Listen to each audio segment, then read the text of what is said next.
Hello everyone, welcome back to Potty Plant Entertainment. My name is Chris, and in case you don't know, I review movies and I rank them on a scale of 0 to 100 in increments of 5. Today, I'm going to be talking about one of the most underrated movies of all time in my very first sequel review, The Lost World: Jurassic Park. The Lost World: Jurassic Park stars Jeff Goldblum, Julianne Moore, Pete Postlethwaite, I think I pronounced that right, and Vince Vaughn. It was directed by Steven Spielberg and is produced by Kathleen Kennedy. And it tells the story of several years after the events of Jurassic Park. Ian Malcolm, who is played by Jeff Goldblum, everyone thinks he's crazy because when he got back from Jurassic Park, he was telling the whole world what happened, and the whole operation was trying to be kept under wraps. But he was trying to expose them, and so everyone just thought he was crazy. Like, yeah, right, come on. Dinosaurs? Really? Somebody made dinosaurs, brought them back to life? Yeah. So everyone thinks he's crazy. And John Hammond, who is the man who was running Jurassic Park, he asked him to go to another island where they were breeding the dinosaurs that's near the original Jurassic Park. He asked him to go there with a team of other people and photograph the dinosaurs. And he tells him no. But then when John Hammond says, well, I sent your girlfriend there, he's like, okay, well, I'm going to go rescue her. So he goes with a few other characters to get her back. The other characters were also picked for the expedition. Like Vince Vaughn plays a professional photographer. There's Eddie Carr. He's that's the name of the character, not the actor. He goes as well. And the four of them are there as a team. But all Jeff Goldblum wants to do is just rescue his girlfriend. And so he ends up gone, and then he finds out that his daughter had, Jeff Goldblum, he found out that his daughter had stowawayed on their trip to the island. And so now she's there with them. And so they go to there, and you can imagine what happens. You know, there's no, like, barriers or anything. They're just in the wild with dinosaurs. And so you can imagine how that turns out. Well, at some point they find out that a company, InGen, they had tricked John Hammond, and they went there to take some dinosaurs they tricked John Hammond, and InGen sent there by John Hammond's nephew. Sorry, not nephew. Somebody he's related to. He went there with InGen to take some dinosaurs back and make a dinosaur theme park in LA. So, but neither of them knew that they were there until Ian Malcolm and all of them, they see them coming in on helicopters, but they had no clue that Ian Malcolm and all of them were there. And you can imagine what happens. Dinosaurs start eating people, people are running, they all end up together, trying to escape together. It's very great movie. Very great movie. I don't get why people don't like this movie. It only has a 6.6 out of 10 on IMDb, and in both the critic and user review categories on Rotten Tomatoes, it's rotten.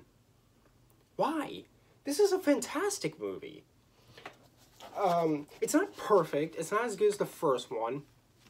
It does have a couple issues, but I am going to go over my pros for this first. Okay.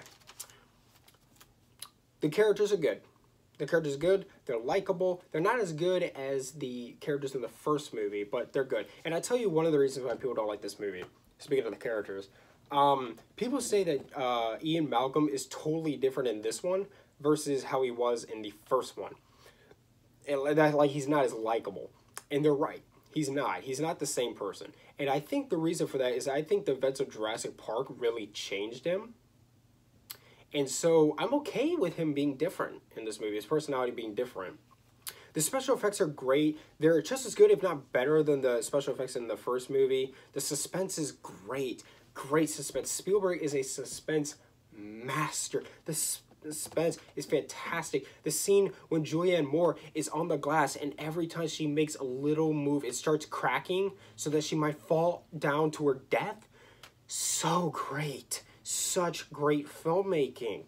The cast is great, especially Vince Vaughn. Vince Vaughn is one of the most likable actors out there. I loved him in this movie. The score. Let's talk about the score. The theme song for this movie is a song called The Lost World. And it is one of the most underrated pieces of music out there. I love it. If you haven't heard it, listen to it on YouTube. Look it up. It is a great, great theme song. And they play it several times throughout the movie because it's so good. There's a little bit of humor in this that's really good. At the end of the movie, even if you haven't seen this movie, you know how this movie ends. There's a T-Rex that gets loose, and it's running around Los Angeles on the streets and eating people. That is so cool. That is so cool. I mean, imagine if you're in your bedroom and you look out your window and you see a T-Rex chasing people down the street. This movie explores that. It's so great. And the lady who played Ian's daughter, Kelly, she was played by Vanessa Chester. She's not annoying. It's like I said in my Jurassic Park review, Steven Spielberg really knows how to work with child actors. And he knows how to cast them to where he doesn't cast annoying people, annoying kids. The child actor is good. She's good to watch. She's not annoying. And I would also like to point out one more thing before I get into my cons. In the scene where the T-Rex is running around L.A., David Koepp, who's a screenwriter for this film, he has a cameo in it. He starts running to like a gas station or something when the dinosaur scoops him up and eats him. Be on the lookout for that. Now, I have a con for this. I'll tell you what it is. My con for this movie is that it has a couple of logical issues. There's like 3 or 4 times where I was like, why would they do that? Where like the choices somebody made didn't exactly make sense. Like, so the way the T-Rex gets free at the end of the movie is that somebody accidentally releases it by pushing a button. And Ian Malcolm quickly tries to stop him, but didn't stop him in time. And it's weird because it's like, well, why would he push that button? Like, he knows what it does, doesn't he? So there's a few things like that in it that just kind of, it's like, why? But that's my only issue with this movie. This is a fantastic film. If you haven't seen it, please give it a watch. Now, I'll admit, I didn't like it very much the first 3 times I watched it. I actually had to see this 4 times before I really liked it. The first 3 times I watched it, I probably would have given this a 60. But after my 4th time seeing this, and now I've seen it probably like 7 or 8 times, I love it. I really, really love this movie. And I'm going to give The Lost World Jurassic Park a 95.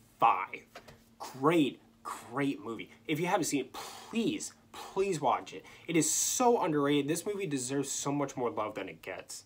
Thank you so much for watching. If you like this, hit the like button. If you have any suggestions for movie I should review, leave them in the comments down below. Much love. Oh, before I leave, subscribe to my Instagram at Potted Plant Entertainment. That you can get channel updates there. So subscribe to Potted Plant Entertainment on Instagram. Much love.